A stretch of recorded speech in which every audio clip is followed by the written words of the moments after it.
नाज़रीन, प्रोग्राम तालीम और दुनिया में मैं हूँ आपकी मेज़बान मरियम खान। नाज़रीन, आज हम प्रोग्राम में बात करने वाले हैं कि तालीमी इदारों में ही क्यों इतनी ज़्यादा इंतहा पसंदी और जो सियासी कल्चर का रुझान है वो बढ़ता चला जा रहा है, और इस हद तक बढ़ता चला जा रहा है कि अब तालीमी इदारों को बंद करने की नौबत भी आ जाती है। क्योंकि नाज़रीन, देखा ही जाता है कि जब भी हमें कोई दहशत गर्दी से रिलेटेड कोई थ्रेट्स मिलते हैं या कोई भी लॉकडाउन शुरू होता है, कोई हड़ताल शुरू होती है, तो सबसे पहले तालीमी इदारों को बंद कर दिया जाता है और जो एजुकेशन का सिस्टम है उसको ब्लॉक किया जाता है। अब ये मामला जो है, मैं सिर्फ पाकिस्तान की बात नहीं कर रही हूँ, अब हम इंटरनेशनल लेवल पर अगर बात करते हैं, हम इंडिया की ही मिसाल ले लेते हैं कि इंडिया में सिर्फ एक बाहिजाब लड़की ने जिस तरह से वो आजकल वो सोशल मीडिया पर उसकी वीडियो वायरल है, किस तरह से उसने अपने दीन को सामने रख के अपने आप को प्रोटेक्ट किया और अल्लाह अकबर के नारे लगाए। उसको लग रहा था कि अभी मुझे डर महसूस हो रहा है, क्योंकि वो मौजूद जहाँ पर थी वो एजुकेशन से रिलेटेड दायरा ही था जहाँ पर पढ़ती थी, लेकिन उसको इतना खौफ तारी हुआ कि उसने अल्लाह अकबर के नारे लगाना शुरू कर दिए। तो क्या ये जो सब चीज़ें हैं इतना ज़्यादा ओवरवेलम कर सकती हैं किसी भी इंसान को, किसी भी मेजॉरिटी को, चाहे वो मुसलमानों की हो चाहे वो किसी भी और रिलीजन की हो? हम इतना अनसेफ महसूस क्यों करते हैं जिसकी वजह से हमें तालीमी इदारों को बंद करने की नौबत पेश आती है? इसी हवाले से हमें प्रोग्राम में ज्वाइन किया है सिद्रा अख्तर ने, जो कि क्लिनिकल साइकोलॉजिस्ट हैं। आइए उनसे बात करते हैं। अस्सलाम वालेकुम। वालेकुम अस्सलाम। अच्छा मैम, सबसे पहले मैं आपसे पूछना चाहूँगी कि अभी जो रिसेंट जो हालात चल रहे हैं भारत में, जो मुसलमान तलबे हैं उनको बाहिजाब जाने से रोका जा रहा है कि वो एजुकेशन हासिल ना करें, आपको क्या लगता है कि तालीमी इदारों को सियासत से पाक नहीं होना चाहिए? बिल्कुल ऐसा ही है मरियम, कि आजकल हम जो देख रहे हैं कि जो मजहबी इंतहा पसंदी है वो बढ़ती चली जा रही है। और वो सिर्फ हम देखिए इंडिया की बात नहीं करें, फ्रांस में, इसके अलावा यूरोपीय ममालिक में भी काफ़ी ज़्यादा ये मजहबी जो इंतहा पसंदी है इसके अंदर इजाफा देख रहे हैं। अब यहाँ पर सोचने वाली बात ये है और अलमिया ये है कि जहाँ पे हम लोग कहते हैं कि ये ऐसे इदारे हैं जो तालीम देते हैं, तो इस तालीम में वो ये कैसे भूल जाते हैं कि आपने मज़हब को स्टिग्मेटाइज नहीं करना, आपने उसको लेबलाइज नहीं करना। अगर आपके इदारे आपको मेरे ख्याल से डिस्क्रिमिनेशन से पाक नहीं रखना सिखा रहे या आपको ये नहीं सिखा रहे कि आपने ख़ुद को किस तरीके से कोप करना है इन्वायरमेंट में, तो मेरा नहीं ख्याल है कि ऐसे इदारे आपको तालीम दे पाएंगे या आपकी तरबियत कर पाएंगे। तो ये एक ऐसा, ये सिर्फ मेरे ख्याल से एक ऐसा टॉपिक बन चुका है कि जहाँ पे हम रोज़ देखते हैं कि लड़ाइयाँ भी हो रही हैं, झगड़े भी हो रहे हैं, एग्रेशन भी देख रहे हैं, हम फ्रस्ट्रेशन भी देख रहे हैं, हम माशरे के अंदर बढ़ते हुए देख रहे हैं कि बहुत से प्रॉब्लम्स आ रहे हैं। अब और ये अगर मैं आपसे पाकिस्तान की बात शेयर करूँ तो हमारे यहाँ आपस में स्टूडेंट तलबा लड़ पड़ते हैं, आपस में उन लोगों की लड़ाइयाँ हो जाती हैं मजहबी जमातों की बुनियाद पर। तो हमारे मज़हब ने तो कभी भी हमें इस चीज़ का नहीं दर्ज दिया कि हम लोग इस तरह की इंतहा पसंदी का शिकार हों, हम एग्रेशन का शिकार हों।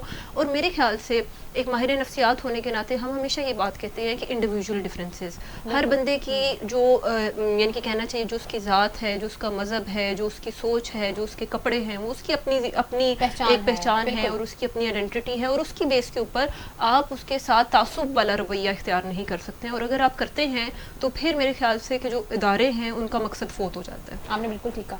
अच्छा, दुनिया के अंदर जितना भी तशद्दुद बढ़ रहा है, तालीमी इदारे एक वाहिद ऐसा ज़रिया है जिसमें हम लोगों को एजुकेट कर सकते हैं, हम अपनी नस्ल को बता सकते हैं कि अगर इंतहा पसंदी बाहर है तो हमने आपस में किस तरह से रहना है। तो आप क्या कहेंगे कि तालीमी इदारे जो हैं वो अपनी जो उनकी जिम्मेदारियाँ बनती हैं स्टूडेंट्स को लेके वो पूरी कर रहा है, आपको लगता है?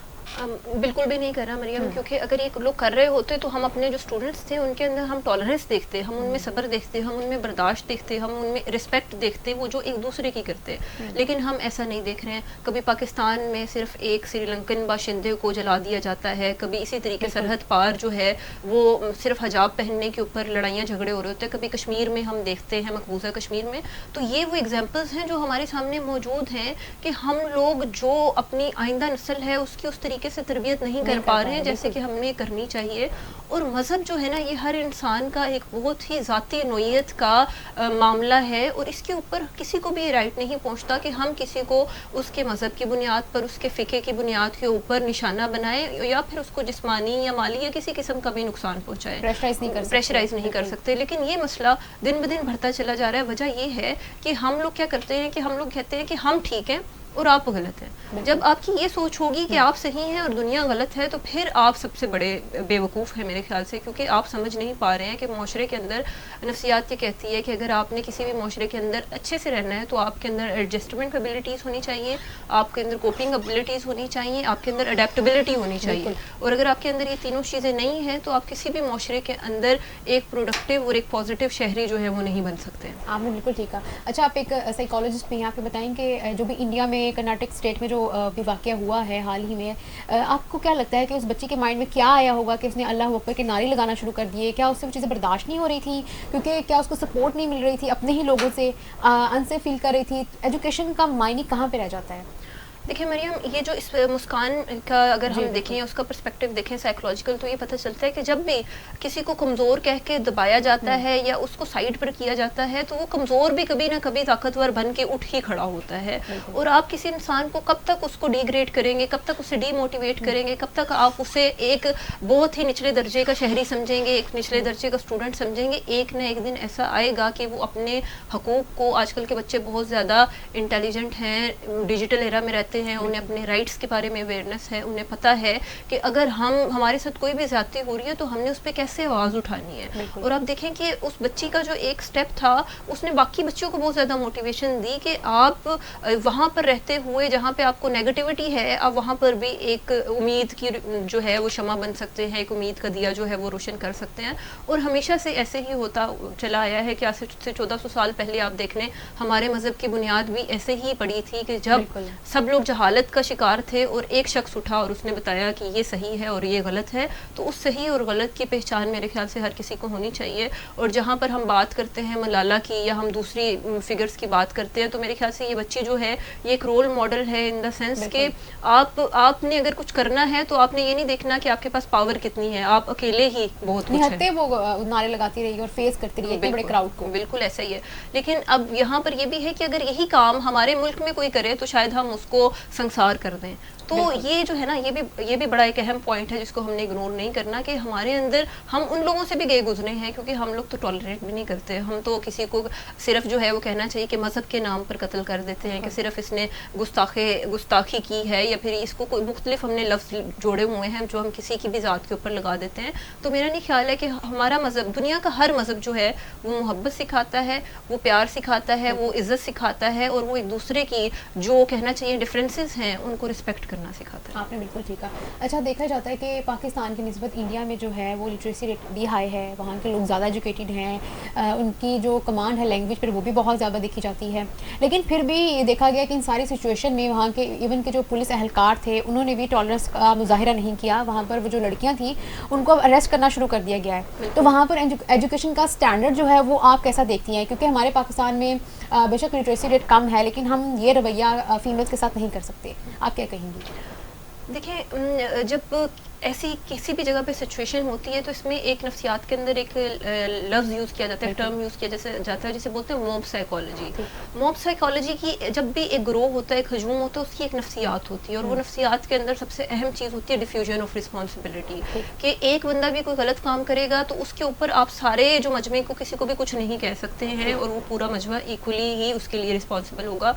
तो जो आप पॉइंट रेज़ कर रही हैं कि वहाँ पर पुलिस का या बाकी इदारों का, वो बेसिकली वो तो रहे हैं जो हमें नेगेटिव नज़र आ रहा है, लेकिन उसमें सिक्योरिटी उन्हीं लोगों की है, क्योंकि अगर वो उन लोगों को सोसाइटी के अंदर छोड़ देंगे तो वो मॉब उन्हें नुकसान भी पहुंचा सकता है। तो अच्छा है कि वो तस्वीर से और पर्दे से थोड़ी देर के लिए बाहर हो जाए और फिर दोबारा वो नॉर्मल अपनी ज़िंदगी की तरफ आए, क्योंकि ये यहाँ पर भी पाकिस्तान में भी सिखाया जाता है कि जब भी आपको मॉब का सामना करना पड़े आप साइड पर हो जाएं, आप अपनी सेफ्टी को पहले कदम पे रखें। इसको बोलते हैं सेफ्टी फर्स्ट, अपने आप को सिक्योर करना है, क्योंकि वहाँ पर अगर आपको एक शख्स भी थप्पड़ मारेगा तो जितना बड़ा मॉब है, एक थप्पड़ पड़ते भी आप जो है वो बिल्कुल शायद किसी काबिल भी ना रहें। तो मुझे उनकी स्ट्रेटजी इस टाइम तो बेहतर लग रही है। और जहाँ तक तालीमी म्यार है, वो तालीमी म्यार में हमसे बहुत आगे हैं, वो शौरी एतबार से हमसे बहुत ज़्यादा आगे हैं। लेकिन जहाँ पर मज़हब की बात आती है वहाँ पे जो इंतहा पसंद हैं वो फिर जहालत का मुजाहरा भी करते हैं, और वहाँ पर कोई भी किसी को सुनना नहीं चाहता और हर कोई अपने आप को ही सही कह रहा होता है। और ये ऐसा पॉइंट है जिसके ऊपर हम किसी को गलत कह भी नहीं सकते। अगर हम किसी को गलत कहेंगे तो हम अपने लिए ही प्रॉब्लम बनाएंगे। तो मेरे ख्याल से इस टाइम हमें सबसे ज़्यादा ये देखना चाहिए कि हमें उनसे एग्जाम्पल के तौर पर ये सीखना चाहिए कि हमने अपने माशरे के अंदर इस तरह की सिचुएशन को किस तरीके से डील करना है, और हमने अपने बच्चों को कैसे अवेयरनेस देनी है कि वो मज़हब को और उसके बाद जो इंतहा पसंदी है उसके लिबादे को पहचान सकें, और अपनी ज़िंदगी के अंदर जो भी फ़ैसला वो करें वो किसी अग्रेशन की सूरत में ना हो, वो किसी डिस्क्रिमिनेशन की सूरत में ना हो, वो तासुब की नज़र से ना हो, बल्कि वो उनकी अपनी ज़ात और अपनी वैल्यूज़ और नॉर्म्स के मुताबिक। बिल्कुल आपने ठीक कहा। अच्छा, इंडिया में जो तासुब पाया जाता है, जिस हद तक पाया जाता है, इंतहा पसंदी देखी गई है वहाँ के लड़कों में, لڑکیوں میں, تو آپ کو لگتا ہے کہ جو ریلیجن ہے یہ obstacle ہو سکتا ہے فیمیلس کے لیے ایجوکیشن کے لیے؟ یہ تو دیکھیں یہ تو بہت بڑا ایک آج کل ہمارے ہاں بنا ہوا ہے, ایک موما بنا ہوا ہے کہ انڈیا کے اندر جو ایجوکیشنل سسٹم کے اندر ریلیجیس وارفیئر جو ہے وہ کافی زیادہ دیکھی جا رہی ہے. اور یہ شروع کہاں سے ہوئی؟ یہ مقبوضہ کشمیر سے شروع ہوئی کہ جہاں پر ان لوگوں نے ان اسٹوڈنٹس کو نشانہ بنایا, اور پھر یہ ایک ایسا وہ بنتا چلا گیا کہ ایک چین بنتی چلی گئی کہ جو انڈیا تک پہنچ گئی ہے. اور اس کے اندر ہم یہ نہیں دیکھ رہے کہ یہ رک رہی ہے, بلکہ دن بدن پھیلتی چلی جا رہی ہے. اور پھر ہمیں شکر گزار ہونا چاہیے قائد اعظم کا کہ اسی دو قومی نظریے کی بنیاد پر آج ہم لوگ الحمدللہ ایک ایسے ملک کے اندر موجود ہیں جہاں پر ہم اپنی عبادتیں کرنے کے لیے آزاد ہیں, جہاں پہ اپنے تعلیمی اداروں میں جانے کے لیے آزاد ہیں. تو یہی وہ پوائنٹ تھا جہاں پر ہمیں الگ ہونے کی ضرورت تھی, اور جو لوگ وہاں پر رہ گئے وہ ابھی بھی سفر کر رہے ہیں, وہ ابھی بھی اپنے رائٹس کے لیے لڑ رہے ہیں. تو یہ میرے خیال سے یہ ٹائم ہے کہ ہمیں اپنے ملک کی, اپنی جگہوں کی ویلیو کرنی چاہیے, اور ہمیں یہ سمجھنا چاہیے کہ ہم کتنے بلیسڈ ہیں.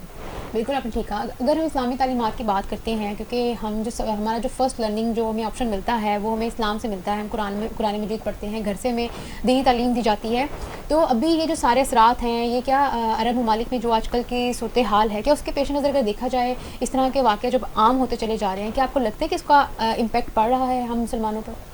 بہت زیادہ امپیکٹ پڑ رہا ہے, کیونکہ اگر آپ سوشل میڈیا کے اوپر ہی دیکھیں تو کہا یہ جاتا ہے کہ اب جو دنیا کی جو عالمی جنگ ہوگی وہ اسلحے سے لڑی نہیں جائے گی, بلکہ وہ ڈیجیٹل وار ہوگی, اور یہ 5th جنریشن وار کا نام بھی دیا گیا. تو اب آپ دیکھیں کہ ہمارے جو سوشل میڈیا کے اوپر سے لے کر ہمارے تعلیمی اداروں کے اندر ہم کیا کر رہے ہیں, ہم کسی کو ریلیجن کی بیس پہ بلاک کر رہے ہیں, ہم کسی کو اس کی ہیٹڈ جو کمیونٹی ہے اس کی بیس کے اوپر ہم اسے بالکل ہی نکال ہی دیتے ہیں. میں نے خود اس چیز کو فیس کیا ہے. تو یہ کیوں ہے؟ اس لیے کہ ہم لوگ, ہمارے جو کہنا چاہیے کہ جو بڑے ٹائکونز بیٹھے ہوئے ہیں سوشل میڈیا کے اوپر, وہ لوگ بیٹھے ہوئے ہیں جو پورے سسٹم کو کنٹرول کر رہے ہیں, اور وہ ریلیجن کے بارے میں بہت بائسڈ ہے. اور یہ بائسنس جو ہے یہ باقی جو ہمارے طبقات ہیں یا ریلیجن ہیں ان کے اندر کافی زیادہ پرابلم کریٹ کر رہے ہیں. اور یہ جو مسئلے ہیں جو ریلیجن ریلیٹڈ مسائل ہیں یہ دن بدن اس لیے بھی بڑھتے چلے جا رہے ہیں کیونکہ ہر بندہ کسی نہ کسی ریلیجن پہ چل رہا ہے, لیکن اس کو نو ہاؤ بالکل بھی نہیں ہے, یعنی کہ ان ڈیپتھ نالج کسی کو بھی نہیں ہے. بس اگر آپ مسلمان ہیں تو نام کے مسلمان ہیں, اگر آپ کرسچن ہیں تو نام کے جو کرسچن ہیں, تو آپ کے اندر ان ڈیپتھ نالج نہیں ہے. اگر آپ کے پاس ان ڈیپتھ نالج ہو تو میرے خیال سے اس قسم کے پرابلمس ہی نہ ہوں, اور نہ ہی ہم ان طرح کے مسائل کو فیس کریں. بالکل. اچھا, جو قانون بنانے والے لوگ ہیں یا فیصلہ دینے والے لوگ ہیں جو عدالتوں میں بیٹھتے ہیں وہ کافی ایجوکیٹڈ ہوتے ہیں, اور ہم ان پر ٹرسٹ کر رہے ہوتے ہیں کہ ان کے پاس اتنا نالج ہے کہ وہ ہمیں اچھا فیصلہ دے سکیں. تو کرناٹک اسٹیٹ میں بھی ہم نے دیکھا ہے کہ وہاں کی جو عدالت نے فیصلہ دیا ہے, کہ آپ کو لگتا ہے کہ صحیح ہے کہ ابھی جو موجودہ صورتحال ہے اس کو دیکھتے ہوئے فیمیلس جو ہیں وہ حجاب نہ کریں یا ویسا ڈریس نہ پہنے جس پر ان کو تنقید کا نشانہ بنایا جا رہا ہے؟ آپ کو لگتا ہے کہ ان کی عدالت نے یہ فیصلہ صحیح کیا ہے؟ دیکھیے یہ بالکل بھی صحیح فیصلہ نہیں ہے, کیونکہ وہی بات جو ہم ابھی پہلے کہہ رہے تھے کہ یہ ہر انسان کی اپنی ذاتی اوپینین ہے, اس کا اپنی ذاتی چوائس ہے کہ وہ کیا پہنے, وہ کس مذہب کو فالو کرے. آپ کسی کے اوپر امپوز نہیں کر سکتے اپنی کلچرل ویلیو, اپنی سوشل ویلیوز. لیکن آپ یہ ضرور دیکھیں کہ اگلے بندے کو جو بھی اس کا ریلیجن ہے آپ اس کو رسپیکٹ کریں, کیونکہ آپ کے انڈیا کے اندر جو 40% جو مسلمان ہیں وہ آپ کی اکانومی میں, آپ کے سوشل میں, آپ کے کلچرل کے اندر ان پٹ ڈال رہے ہیں, اور یہ ان پٹ بہت ویلیو رکھتی ہے, اور اس ان پٹ کو آپ ضائع کر رہے ہیں اور آپ ان کو اپنے مخالف کر رہے ہیں, اور یہ کانسیکوینسز وہ فیس کریں گے ان فیوچر, کیونکہ وہ اپنے ہی لوگوں کے ساتھ جو زیادتی کر رہے ہیں وہ اس کا کوئی نہ کوئی رزلٹ جو ہے وہ ہم معاشرے کے اندر دیکھیں گے. بہت شکریہ سدرا اختر, ناظرین کلینکل سائیکالوجسٹ اور ایجوکیشنسٹ اس وقت ہمارے ساتھ پروگرام میں موجود تھی. ناظرین, انڈیا جو ہے وہ ایک ایسی ریاست ہے, ایک ایسا ملک ہے جہاں پر کئی ریاستیں موجود ہیں, اور جس میں مسلمانوں کی کمیونٹی جو ہے وہ پاکستان سے بھی بہت زیادہ حد تک موجود ہے. لیکن بات صرف یہ ہے کہ اب ہندوتوا جو ایک سوچ کے ساتھ جو مودی حکومت چلا رہی ہے اس میں اتنی بھی برداشت باقی نہیں رہی ہے کہ اب وہ باحجاب لڑکیوں سے بھی ان میں خوف پیدا ہو گیا ہے کہ وہ اپنے جو گنڈے ہیں وہ اسکولوں میں بھیجنا شروع ہو گئے ہیں, اور جو حجاب پہ پابندی ہے وہ دکھائی جا رہی ہے, جس کی وجہ سے سفر صرف ایجوکیشن اداروں کو کرنا پڑ رہا ہے. اور آج کل جو ہے جو حجاب کلیپ دکھائے جا رہے ہیں, اور جس کی وجہ سے یہ جو ٹریگرنگ پروٹیسٹ کی جو سچویشن چل رہی ہے اس کی وجہ سے ہمارا ایجوکیشن کا جو سسٹم ہے وہ کافی ڈسٹرب ہو رہا ہے. کیونکہ ملک کی ترقی کے لیے سب سے پہلے آپ کو اپنی گرومنگ کی ضرورت ہے, آپ کو چاہیے کہ آپ ایجوکیشن سے اپنے آپ کو گروم کریں. تو لڑکیوں کی تعلیم پر جو پابندی لگائی جا رہی ہے اس کی وجہ یہ بتائی جا رہی ہے کہ ریلیجن اور جو ان کا جو پردہ ہونا. تو میرا نہیں خیال کہ اتنی چھوٹی سوچ کے ساتھ آپ کسی ملک کے وزیر اعظم یا صدر ہو سکتے ہیں. آپ کو سوچنا چاہیے کہ آپ کس لیول پر آ کر بات کر رہے ہیں اور کیا کروا رہے ہیں اس پر فوراً ایکشن لینا چاہیے اور وہاں کی جو عدالت ہے اس کو منصفانہ فیصلہ کرنا چاہیے تاکہ انصاف ہو سکے. ناظرین اسی کے ساتھ اپنی میزبان مریم خان کو دیجیے اجازت. ایک بار پھر آپ سے ملاقات ہوگی ایک نئی موضوع اور مہمان کے ساتھ. تب تک کے لیے اپنا خیال رکھیے گا. اللہ حافظ.